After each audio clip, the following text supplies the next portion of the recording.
प्रिय व्यूअर्स, दृष्टि the M के एग्जाम बूस्टर्स टेली GK/GS और करंट क्विज प्रोग्राम में एक बार फिर से आप लोगों का बहुत बहुत स्वागत है। आज मैं आप लोगों के समक्ष इस सीरीज का 8वां वीडियो लेकर प्रस्तुत हुआ हूं। इस बीच में कुछ अपरिहार्य कारणों की वजह से मैं इस वीडियो को नहीं ला पा रहा था, इसके लिए मैं आप लोगों से क्षमा चाहूँगा। लेकिन अब एक बार फिर से कंटिन्यूसली ये वीडियो आता रहेगा और आप लोगों को इसका लाभ मिलता रहेगा। इससे पहले का वीडियो अगर आप लोगों ने नहीं देखा है तो हमारे चैनल के प्लेलिस्ट में जाकर इसे देख सकते हैं, और अभी तक इस चैनल को सब्सक्राइब नहीं किया है तो इसे जाकर सब्सक्राइब करें और बेल बटन को ज़रूर दबाएं ताकि इस तरह की वीडियो की आपको इन्फॉर्मेशन जल्द से जल्द मिल जाए। साथ ही यह वीडियो पसंद आए तो इसे लाइक करना और शेयर करना ना भूलें। दोस्तों, आज की सीरीज को शुरू करने से पहले मैं आपको बता दूँ कि आज से मैंने आप लोगों के लिए इस सीरीज का ऑनलाइन टेस्ट का भी प्रबंध किया है। उसके लिए आपको हमारा टेलीग्राम चैनल को सब्सक्राइब करना होगा, जिसका लिंक मैं इस वीडियो के डिस्क्रिप्शन में डाल दूंगा, और वहां से जाकर आप लोग मेरे टेलीग्राम चैनल के माध्यम से इस वीडियो का ऑनलाइन टेस्ट दे पाएंगे और इसका रिजल्ट भी आप लोगों को साथ के साथ मिल जाएगा। तो आप उस सीरीज को देना ना भूलें और इस लिंक पर क्लिक करके उसे आप आसानी से दे सकते हैं। इसके लिए आपको सबसे पहले जो गूगल है उनके प्ले स्टोर से टेलीग्राम का जो ऐप आता है उनको डाउनलोड करना होगा, और फिर मेरे चैनल को इस लिंक के थ्रू या फिर अपने उस जो आप प्ले स्टोर से डाउनलोड करेंगे उसमें भी आप दृष्टि द एम -123 डालेंगे तो हमारा टेलीग्राम चैनल जो है वो आपको मिल जाएगा। उसे आपको ज्वाइन करना है, सब्सक्राइब करना है, और फिर उस पर आपको प्रत्येक दिन इस वीडियो से संबंधित जो टेस्ट है वो मिलता रहेगा। तो आइए आज के सेशन को शुरू करते हैं। आज का पहला क्वेश्चन है, निम्नलिखित में से कौन कौन से युक्ति युक्त निबंधन है जिन्हें संविधान में प्रथम संविधान संशोधन अधिनियम 1951 द्वारा जोड़ा गया था। पहला, विदेशी राज्यों के साथ मैत्रीपूर्ण संबंध। दूसरा, लोक व्यवस्था। तीसरा, अपराध उद्दीपन। और चौथा, भारत की संप्रभुता और अखंडता। दोस्तों, आपको बता दें इसका जो उत्तर होगा वो होगा 1, 2 और 3, अर्थात ऑप्शन सी हो जाएगा यहाँ इसका उत्तर। क्योंकि जो ऑप्शन 4 है, भारत की संप्रभुता और अखंडता, वो हालांकि संविधान के मूल संविधान में ये शामिल नहीं था, जोड़ा गया है, किंतु इन्हें प्रथम संविधान संशोधन द्वारा नहीं बल्कि 16वां संविधान संशोधन द्वारा जोड़ा गया है, इसलिए ये सही नहीं है। आइए इसको विश्लेषण के माध्यम से जानते हैं। विदेशी राज्यों के साथ मैत्रीपूर्ण संबंध, लोक व्यवस्था तथा अपराध उद्दीपन जैसे युक्तियुक्त निबंधन मूल संविधान में शामिल नहीं थे। इन्हें प्रथम संविधान संशोधन अधिनियम 1951 के द्वारा अनुच्छेद 19(2) में जोड़ा गया था। इन्हें संविधान में जोड़ने के उद्देश्यों में शामिल है, कोई व्यक्ति किसी देश के संबंध में ऐसी झूठी अफवाहें न फैला सके, कोई व्यक्ति अभिव्यक्ति की स्वतंत्रता का प्रयोग समाज में अव्यवस्था फैलाने के लिए न करे, तथा कोई व्यक्ति किसी अन्य व्यक्ति को कोई अपराध करने के लिए प्रेरित न कर सके। साथ ही भारत की संप्रभुता और अखंडता का जो आधार है वो भी मूल संविधान में शामिल नहीं था, किंतु इसे संविधान के 16वें संविधान संशोधन 1963 के माध्यम से जोड़ा गया है। अतः स्पष्ट है कि इस क्वेश्चन का आंसर हो जाएगा ऑप्शन सी, 1, 2 और 3 सही है, क्योंकि ये प्रथम संविधान संशोधन 1951 द्वारा जोड़ा गया है, जबकि चौथा भारत की संप्रभुता और अखंडता ये प्रथम संविधान संशोधन नहीं बल्कि 16वें संविधान संशोधन 1963 द्वारा जोड़ा गया है। तो आइए आज के सेशन का दूसरा प्रश्न देखते हैं। सूचना का अधिकार अधिनियम 2005 के तहत यदि बिना समुचित कारण के सूचना देने से मना किया गया तो केंद्रीय सूचना आयोग संबंधित अधिकारी पर क्या जुर्माना लगा सकता है? ऑप्शन ए 2500 प्रतिदिन, ऑप्शन बी 250 रुपये प्रतिदिन, ऑप्शन सी 50 रुपये प्रति घंटे, या फिर 6 महीना का कारावास। दोस्तों, आपको बता दें इसका जो उत्तर हो जाएगा ऑप्शन बी 250 रुपये प्रतिदिन के हिसाब से उन पर जुर्माना लगाया जा सकता है। आइए इनके विश्लेषण को देखते हैं।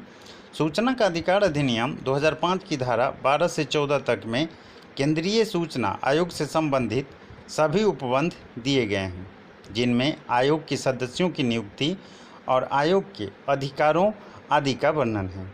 इसी प्रकार आपको बता दें कि धारा 15 से 17 तक में राज्य सूचना आयोग से जुड़े उपबंध दिए गए हैं। यदि बिना समुचित कारण के सूचना देने से मना किया गया तो केंद्रीय सूचना आयोग संबंधित अधिकारी पर 250 रुपये प्रतिदिन की दर से जुर्माना लगा सकता है। इस प्रकार हम कह सकते हैं कि इसका जो उत्तर हो जाएगा ऑप्शन बी 250 रुपये प्रतिदिन। आइए आज के सेशन का तीसरा प्रश्न देखते हैं। सूचना का अधिकार अधिनियम 2005 के अंतर्गत सम्मिलित प्रावधान है। पहला, प्रत्येक सरकारी व निजी कार्यालय अपने सभी रिकॉर्ड इस तरह से वर्गीकृत तथा व्यवस्थित करेंगे कि मांगे जाने पर कोई भी सूचना दी जा सके। दूसरा, प्रत्येक सरकारी कार्यालय में अधिनियम लागू होने के 100 दिनों के भीतर आवश्यक संख्या में जन सूचना अधिकारियों की नियुक्ति की जाएगी, जो सूचना देने के लिए जिम्मेदार होंगे। यदि मांगी गई सूचना किसी व्यक्ति के प्राण स्वतंत्रता से संबंधित है तो 48 घंटे के भीतर सूचना दिया जाना आवश्यक होगा। उपरोक्त में से कौन से कथन सही है? 1 और 3, केवल 1 और 2, या फिर 2 और 3? दोस्तों आपको बता दें इसका जो उत्तर हो जाएगा ऑप्शन सी हो जाएगा, 2 और 3, क्योंकि जो पहला ऑप्शन है उसमें सरकारी व निजी कार्यालय की बात हो रही है, जबकि सूचना के अधिकार अधिनियम 2005 में निजी कार्यालय की बात नहीं की गई है, सिर्फ और सिर्फ सरकारी कार्यालय की बात की गई है। इस तरीके से जो पहला ऑप्शन है वो गलत है, अर्थात इसका उत्तर है केवल 2 और 3 कथन सही है, ऑप्शन सी सही हो जाएगा। आइए इसके विश्लेषण को देखते हैं। सूचना का अधिकार अधिनियम 2005 के अंतर्गत कई महत्वपूर्ण प्रावधान किए गए हैं, जिनमें से कुछ प्रमुख इस प्रकार है। अधिनियम की धारा 4 के अनुसार प्रत्येक सरकारी कार्यालय अपने सभी रिकॉर्ड इस तरह से वर्गीकृत तथा व्यवस्थित करेगा कि मांगे जाने पर कोई भी सूचना दी जा सके। प्रत्येक कार्यालय में अधिनियम लागू होने के 100 दिनों के भीतर जन सूचना अधिकारियों की नियुक्ति की जाएगी, जो मांगे जाने पर सूचना देने के लिए जिम्मेदार होंगे। साथ ही आपको बता दें कि अधिनियम की धारा 6 के अंतर्गत प्रावधान है कि कोई भी व्यक्ति जो कोई सूचना प्राप्त करना चाहता है, अंग्रेजी या हिंदी या क्षेत्र की अन्य राजभाषा ऑफिशियल लैंग्वेज में लिखित रूप में या इलेक्ट्रॉनिक माध्यम से सूचना प्राप्त करने के लिए आवेदन कर सकता है। यदि मांगी गई सूचना किसी व्यक्ति के प्राण या स्वतंत्रता से संबंधित है तो 48 घंटे के भीतर, और यदि साधारण प्रकार की है तो 30 दिनों के भीतर दिया जाना आवश्यक होगा। अतः अब स्पष्ट है कि इसका उत्तर होगा ऑप्शन सी, केवल 2 और 3 सही है। तो आइए आज के सेशन का अगला प्रश्न देखते हैं। निम्नलिखित में से कौन से कथन दोहरे दंड से संरक्षण के मामले में सही है? पहला, किसी व्यक्ति को एक ही अपराध के लिए एक बार से अधिक अभियोजित और दंडित नहीं किया जाएगा। दूसरा, यह व्यवस्था इंग्लैंड और अमेरिका दोनों देशों में प्रचलित नहीं है। तीसरा, यदि दूसरी कार्यवाही पहली कार्यवाही की ही उत्तरवर्ती कार्यवाही हो तो दोहरे दंड से सुरक्षा प्राप्त नहीं होती है। आपको बता दें दोस्तों, यहाँ जो इसका आंसर होगा वो होगा 1 और 3, अर्थात ऑप्शन बी यहाँ करेक्ट हो जाएगा, क्योंकि ऑप्शन 2 जो यहाँ दिया है कि यह व्यवस्था इंग्लैंड और अमेरिका दोनों में प्रचलित नहीं है, ये गलत है, क्योंकि दोनों जगह प्रचलित है ये व्यवस्था। तो आइए इसके विश्लेषण को देखते हैं। भारतीय संविधान का अनुच्छेद 20(2) यह प्रावधान करता है कि किसी व्यक्ति को एक ही अपराध के लिए एक बार से अधिक अभियोजित और दंडित नहीं किया जाएगा। साथ ही यह व्यवस्था इंग्लैंड और अमेरिका दोनों देशों में प्रचलित है। इंग्लैंड कॉमन लॉ में प्रचलित इस व्यवस्था को अमेरिका में अधिक व्यापक रूप से स्वीकार किया गया है। अतः स्पष्ट है कि ऑप्शन जो 2 है वो इसमें गलत हो जाता है, क्योंकि यहाँ दिया है कि यह व्यवस्था इंग्लैंड और अमेरिका दोनों देशों में प्रचलित नहीं है। साथ ही आपको बता दें कि भारत में यदि किसी व्यक्ति पर अभियोग चलाया गया हो किंतु दंड न दिया गया हो तो उसी मामले में उसे उन्हीं तथ्यों के आधार पर पुनः अभियुक्त बनाया जा सकता है। साथ ही यदि दूसरी कार्यवाही पहली कार्यवाही की ही उत्तरवर्ती कार्यवाही हो तो दोहरे दंड से सुरक्षा प्राप्त नहीं होती है। अतः स्पष्ट है कि इस क्वेश्चंस का उत्तर ऑप्शन बी 1 और 3 होगा। तो आइए इसके विश्लेषण को आगे बढ़ाते हैं। कुछ मामलों में अपराधी का एक ही कृत्य एक से अधिक प्रकार के अपराध उत्पन्न करता है। अतः यदि एक ही कृत्य से एकाधिक अपराध उत्पन्न होंगे तो ऐसे प्रत्येक अपराध के लिए पृथक दंड दिया जाना अनुच्छेद 20(2) का उल्लंघन नहीं माना जाएगा। आइए आज के सेशन का 5वां प्रश्न देखते हैं। निम्नलिखित में से किस मामले में सुप्रीम कोर्ट ने पिछड़े वर्गों के भीतर उपवर्गीकरण सब क्लासिफिकेशन को अवैध घोषित किया था? इंदिरा साहनी बनाम भारत संघ, बालाजी बनाम मैसूर राज, एम नागराजन बनाम भारत संघ या फिर इनमें से कोई नहीं? आपको बता दें इसका उत्तर हो जाएगा ऑप्शन बी, बालाजी बनाम मैसूर राज। आइए इसके विश्लेषण को देखते हैं। किसी वर्ग से संबंधित वे व्यक्ति या व्यक्ति समूह जो उसी वर्ग में शामिल शेष व्यक्तियों से बेहतर स्थिति में हैं, उन्हें हम उस वर्ग का क्रीमी लेयर कहते हैं। आपको बता दें कि बालाजी बनाम मैसूर राज्य 1963 मामले में सर्वोच्च न्यायालय ने पिछड़े वर्गों के भीतर वर्गीकरण को अवैध घोषित किया था।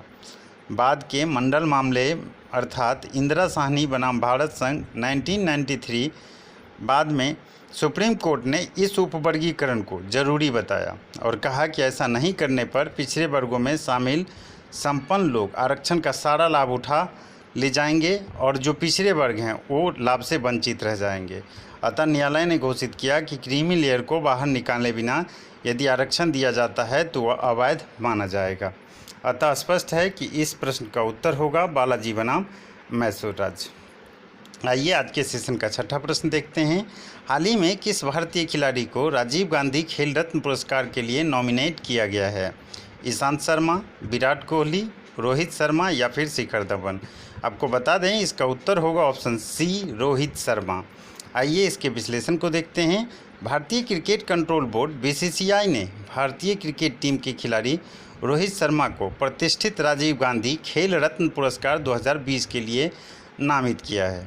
आपको बता दें रोहित शर्मा टीम इंडिया के वाइट बॉल फॉर्मेट में एक शानदार रन गेनर रहे हैं। वह 4 T20 अंतर्राष्ट्रीय शतक बनाने वाले पहले बल्लेबाज हैं और टेस्ट ओपनर के रूप में अपने पहले मैच में दोहरा शतक लगाने वाले भी पहले खिलाड़ी हैं। वे बीसीसीआई ने ईशांत शर्मा, शिखर धवन और दीप्ति शर्मा को अर्जुन पुरस्कार के लिए नामित किया है।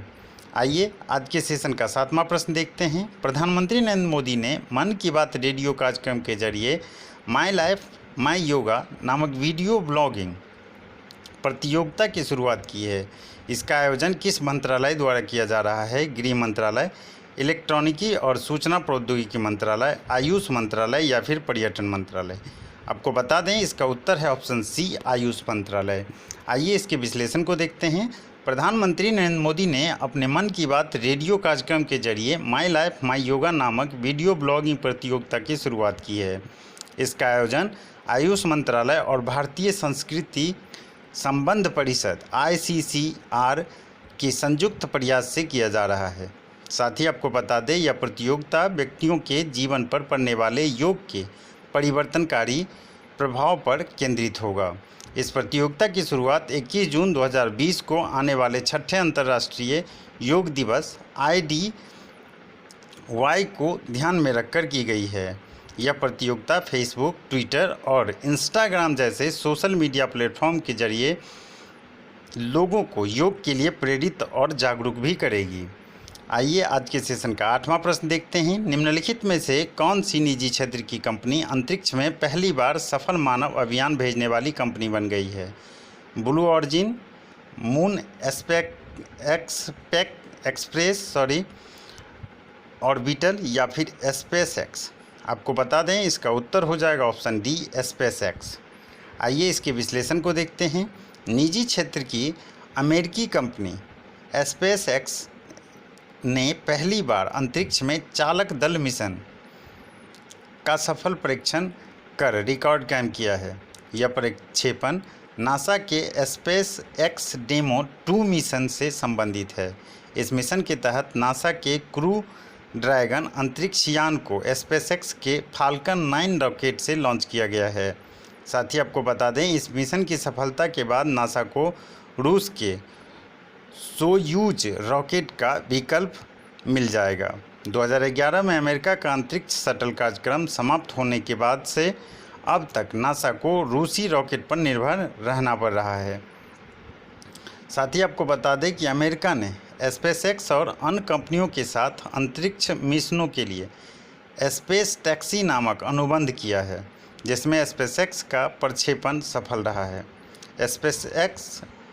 स्पेसएक्स की स्थापना 2002 में एलोन मस्क द्वारा किया गया था, इसे ध्यान में रखना है।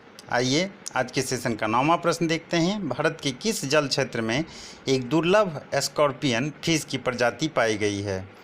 मन्नार की खाड़ी, कच्छ की खाड़ी, चिल्का झील या फिर लोकटक झील? आपको बता दें, इसका उत्तर है ऑप्शन ए, मन्नार की खाड़ी। आइए इसके विश्लेषण को देखते हैं। Central marine fisheries research institute CMFRI के शोधकर्ताओं को मन्नार की खाड़ी में एक दुर्लभ मछली मिली है। इस मछली को स्कॉर्पियन फिश कहा जाता है, जो एक दुर्लभ समुद्री प्रजाति है। आपको बता दें, यह मछली चुभने वाले जहरीले डंक और रंग बदलने की क्षमता के लिए प्रसिद्ध है। तमिलनाडु के सेतुकराई तट पर समुद्री घास की पारिस्थितिकी का सर्वेक्षण करने के दौरान इस मछली का पता चला है। यह पहली बार है जब इस विशेष प्रजाति को भारतीय जल में जीवित पाया गया है। यूनेस्को के मुताबिक मन्नार की खाड़ी में लगभग 4223 समुद्री प्रजातियां पाई जाती है और जैव विविधता के मामले में यह भारत के सबसे संपन्न तटीय इलाकों में से एक है। आइए आज के सेशन का 10वां और अंतिम प्रश्न देखते हैं। हाल ही में national AI portal of India launch किया गया, यह किस मंत्रालय की पहल है? AI पोर्टल का यहाँ जो फुल फॉर्म है वह artificial intelligence portal. Option A है वाणिज्य एवं उद्योग मंत्रालय, ऑप्शन बी है मानव संसाधन विकास मंत्रालय, ऑप्शन सी है पर्यटन मंत्रालय, ऑप्शन डी है इलेक्ट्रॉनिकी और सूचना प्रौद्योगिकी मंत्रालय। आपको बता दें, इसका जो उत्तर होगा ऑप्शन डी, इलेक्ट्रॉनिकी और सूचना प्रौद्योगिकी मंत्रालय। आइए इसके विश्लेषण को देखते हैं। केंद्रीय मंत्री रविशंकर प्रसाद ने www.ai.gov.in नामक भारत का राष्ट्रीय आर्टिफिशियल इंटेलिजेंस पोर्टल लॉन्च किया है। इस पोर्टल का विकास IT इंडस्ट्री और इलेक्ट्रॉनिकी और सूचना प्रौद्योगिकी मंत्रालय ने मिलकर किया है। यह पोर्टल भारत में AI आर्टिफिशियल इंटेलिजेंस से संबंधित लेख, स्टार्टअप, निवेश फंड, कंपनियों और शैक्षणिक संस्थानों में संसाधनों के आदान प्रदान और आर्टिफिशियल इंटेलिजेंस के विकास के लिए एक वन स्टॉप डिजिटल प्लेटफॉर्म के रूप में काम करेगा। तो आइए आज के सेशन का अब अभ्यास प्रश्न देखते हैं। ग्लोबल डे ऑफ पेरेंट्स कब मनाया जाता है? 31 मई, 2 जून, 1 जून या फिर 5 जुलाई? इसका उत्तर आप लोगों को कमेंट्स बॉक्स में देना है और फिर अगले सेशन में मैं इस अभ्यास प्रश्न का उत्तर लेकर और इसी तरह के अन्य 10 प्रश्नों और उनके उत्तर को लेकर आप लोगों के समक्ष आऊँगा। तब तक आप लोग अच्छे से रहिए। और एक बार फिर से मैं दोहराना चाहूँगा कि आज से मैंने इस वीडियो का ऑनलाइन टेस्ट भी आप लोगों के लिए मैंने उनकी व्यवस्था की है, जिसका लिंक आपको इस वीडियो के डिस्क्रिप्शन में टेलीग्राम लिंक के माध्यम से मिलेगा। उससे सबसे पहले आप लोगों को टेलीग्राम से डाउनलोड करना है, प्ले स्टोर से टेलीग्राम ऐप को डाउनलोड करना है और फिर उस पर सर्च करना है दृष्टि द एम -123। आपको मेरा चैनल मिल जाएगा टेलीग्राम का, उसे आपको ज्वाइन कर लेना है और सब्सक्राइब कर लेना है और उस पर आपको प्रत्येक दिन इस वीडियो का ऑनलाइन टेस्ट का लिंक मिलता रहेगा। आप लोग वहां से फ्री में उस टेस्ट को जितने बार मर्जी हो दे सकते हैं, उसका कोई चार्जेज नहीं है। तो इसे आप ज़रूर दें ताकि आप लोगों को ज़्यादा से ज़्यादा लाभ मिल सके और इस तरह के क्वेश्चंस पर जो पकड़ है आप लोगों का मजबूत हो सके। तो इसी के साथ मैं आज के वीडियो को विराम देना चाहूँगा और आज के सेशन को ख़त्म करना चाहूँगा। तब तक आप लोग अच्छे से रहिए, पढ़ते रहिए। धन्यवाद।